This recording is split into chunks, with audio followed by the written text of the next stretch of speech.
بسم اللہ الرحمن الرحیم۔ شروع کرتا ہوں اللہ کے بابرکت نام سے جو سب کو فہم عطا کرنے والا ہے۔ آج ہم ایک ایسی شخصیت کے بارے میں آپ کو آگاہ کرتے ہیں جو نہ صرف عرب بلکہ پورے مسلم ورلڈ کا ہیرو سمجھے جاتے ہیں۔ اس شخص کا نام صدام حسین ہے۔ صدام حسین نے نہ صرف اسرائیل بلکہ امریکہ کو خوف میں مبتلا کر دیا تھا۔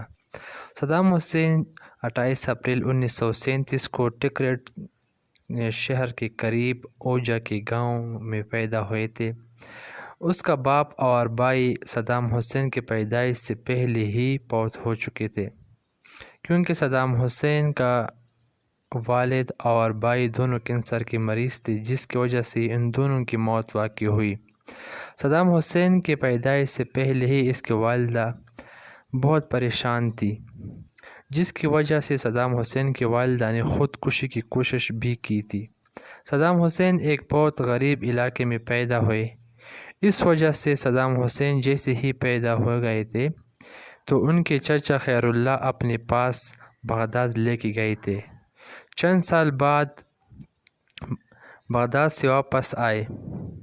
وہاں پہ رہنے کے بعد جب وہ اپنی والدہ کے پاس واپس آ گئے تو اس کی شادی ہو چکی تھی، یعنی اس کی والدہ نے دوسری شادی کی تھی، لیکن اس وقت جب وہ آئے اس کو اس کے سوتیلے باپ کے ساتھ رہنا پڑا۔ صدام حسین کے سوتیلے باپ کا نام ابراہیم الحسن تھا۔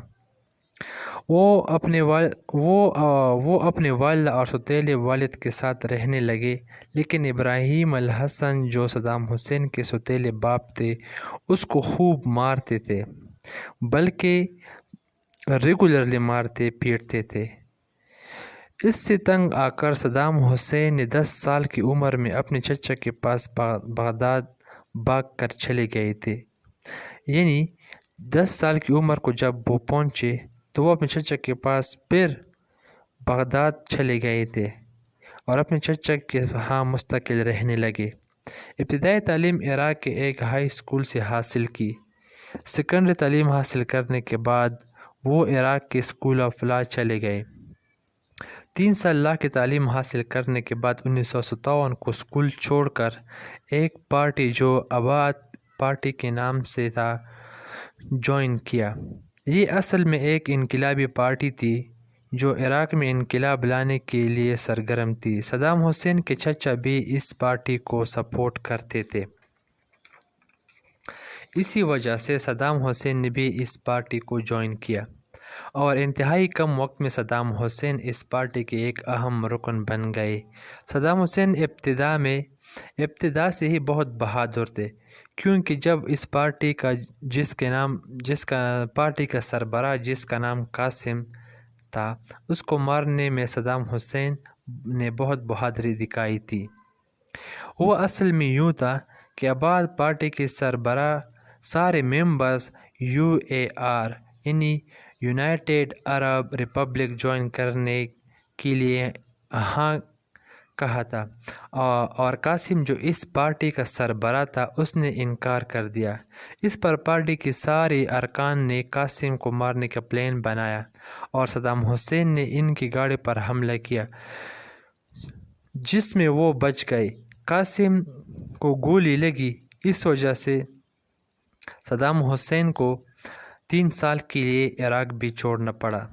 قاسم کو گولی لگی، ان کو 2 گولی لگی تھی، ایک اس کے ہاتھ میں لگی تھی اور ایک اس کے کندھے پہ لگی تھی، لیکن وہ بچ گئے۔ اس پارٹی کا اصل گڑھ شام تھا اور اس پارٹی کا سربراہ بھی شام میں ہی تھا۔ وہاں پر صدام حسین کی ملاقات بھی ہوتی گئی، کیونکہ 3 سال تک وہ عراق سے باہر رہا۔ کبھی وہ مصر میں ہوتا تھا، کبھی شام میں ہوتا تھا، لیکن زیادہ تر وہ مصر میں ہوتا تھا۔ جب صدام حسین عراق واپس آ گئے تو چند سالوں بعد وہ عراق کے نائب صدر بھی بن گئے۔ اسی دوران جب وہ نائب صدر تھے اس نے ایک فوج بھی تیار کی تھی جس کا ایک خاص مقصد تھا کہ حکومت کے جو ارکان ہیں گورنمنٹ کے اس کو حفاظت دلائے، کیونکہ ان کو اپنے آرم فورس سے جو اسلحہ بردار افواج تھی ان سے ان کو خطرہ تھا۔ 1970 میں عراق میں مہنگائی اور قرض بہت بڑھ گئے تھے۔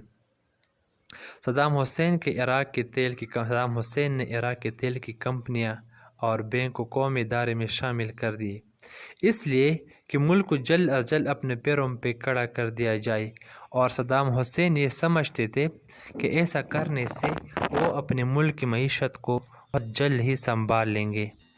16 جولائی 1979 کو صدام حسین عراق کے صدر بن گئے، یعنی باقاعدہ طور پر صدام حسین نے عراق کا صدارتی چارج سنبھال لیا۔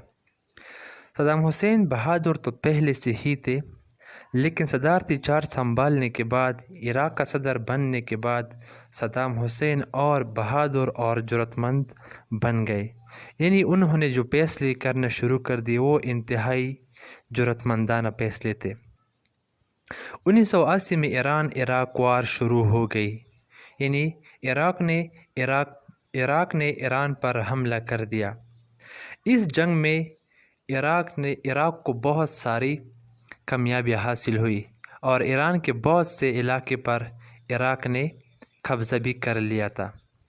قبضہ چھڑانے کے لیے ایران نے ان کی بہت سی خیلے بہانے بنائے، لیکن عراق نے اتنی آسانی سے ان علاقے کو نہیں چھوڑا۔ اسی جنگ کے لیے عراق نے کویت سے قرضہ بھی لیا تھا، کیونکہ جنگ کے دوران عراق کی حالت تھوڑی کمزور ہو گئی تھی۔ اپنی معاش کو مضبوط کرنے کے لیے عراق نے کویت اور سعودی عرب سے قرضہ لیا تھا۔ جب 1987 کو جنگ ختم ہوئی تو کویت نے عراق سے قرضہ واپس مانگ لیا۔ اس پر صدام حسین نے صاف انکار کر لیا، کیونکہ صدام حسین سمجھتے تھے کہ یہ جنگ انہوں نے صرف عراق کے لیے نہیں بلکہ پوری عرب دنیا کے لیے لڑی تھی، اس لیے وہ یہ قرضہ واپس نہیں دیں گے۔ یہ سن کر کویت کے جو سربراہ تھے انہوں نے عراق کو دھمکایا کہ آپ اگر قرض ہمارے جو 10 ارب ڈالر ہیں وہ آپ ہمیں واپس نہیں کریں گے تو ہم اپنے دوستوں کے ساتھ مل کر آپ پر حملہ کر دیں گے۔ اس پر صدام حسین غصے میں آ گئے۔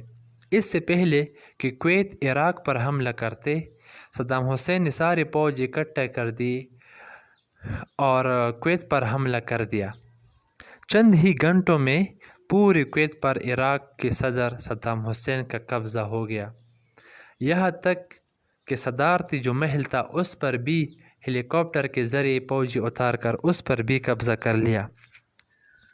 اسی حملے میں کویت کے جو سربراہ تھے، جو صدر تھے، وہ سعودی عرب چلے گئے اور اس کے جو بھائی تھے وہ بھی قتل کر دی گئے۔ اس کے علاوہ بھی عراق کے یعنی صدام حسین کے بہادر کے قصے اور بھی بہت سارے ہیں۔ ایسے ہی وہ ایک پریس کانفرنس کر رہے تھے کہ ایک عورت ان کے سامنے آ کر کھڑی ہو گئی اور کہنے لگی کہ ہمارے بیٹیاں بہنیں ان کا ریپ کیا جاتا ہے، ان کو قتل کر دیا جاتا ہے، ہمارے بچوں کو قتل کر دیا جاتا ہے، روڈوں پہ ان کو مار گھسیٹ دیا جاتا ہے، اور آپ صدارتی محل میں بیٹھ کے مزے کر رہے ہیں۔ اسی پر صدام حسین کو غصہ آ گیا اور پریس کانفرنس چھوڑ کے چلے گئے۔ فوجی قیادت کو اکٹھا کر کے ایک میٹنگ بلا لیا اور اسرائیل پر حملہ کرنے کا فیصلہ کر لیا۔ صبح ہوتے ہی اسرائیل کی دارالحکومت تل ابیب پر ایک کے بعد دیگر 40 میزائل داغے۔ ایک میزائل داغنے کے بعد تھوڑا انتظار کرتے، جیسے ہی وہ زخمیوں کو اٹھاتے اس پر ایک اور میزائل آ جاتا اور وہ ایک ایک کر کے بہت سارے جو ان کے افراد تھے ان کو قتل کر دیا، جہنم وصل کر دیا۔ صرف یہ نہیں، صدام حسین کے بہادری کے اور بھی بہت سارے قصے مشہور ہیں۔ وہ انتہائی بہادر تھے۔ اسرائیل کے جو یہودی ہیں وہ یہودی صدام حسین کو پاگل انسان سمجھتے تھے اور یہ کہتے تھے کہ یہ سیکنڈ ہٹلر ہیں، یعنی یعنی ثانی ہٹلر ہیں۔ وہ اتنے بہادر تھے کہ جب وہ کسی سے بات کرتے تھے، خاص کر اپنے دشمنوں سے جب بات کرتے تھے تو وہ ان کی آنکھوں میں آنکھ ڈال کر بات کرتے تھے، نہ ڈرنے والا تھا نہ کس کے سامنے جھکنے والا تھا۔ اس کو جھکانے کے لیے امریکہ کو سازش کرنی پڑی۔ اس کی موت انتہائی دردناک طریقے سے اس کا جو موت تھا، صدام حسین کا جو موت تھا وہ انتہائی دردناک ہے، کیونکہ امریکہ نے سازش کر کے ان کو مار ڈالنے کی پلان بنا دیا، کیونکہ سامنے سے ان کو مارنا انتہائی مشکل تھا۔ اس پر 140 لوگوں کا الزام لگا کے عراق کی ہی عدالت، جو امریکہ کے زیر اثر تھا، اس پر مقدمہ چلایا۔ اسی دوران اس کا جو جج تھا، صدام حسین کو امریکہ کے مطابق جیسا امریکہ چاہتے تھے ویسا فیصلہ نہ سنانے پر اس کو برطرف بھی کر دیا گیا۔ صدام حسین کے 3 وکیلوں کو قتل بھی کر دیا گیا۔ آخر کار 5 نومبر 2006 کو صدام حسین کو پھانسی کی سزا سنائی گئی اور 12 دسمبر 2006 کو ان کو پھانسی دی گئی اور یوں وہ اس دنیا سے رخصت ہو گئے۔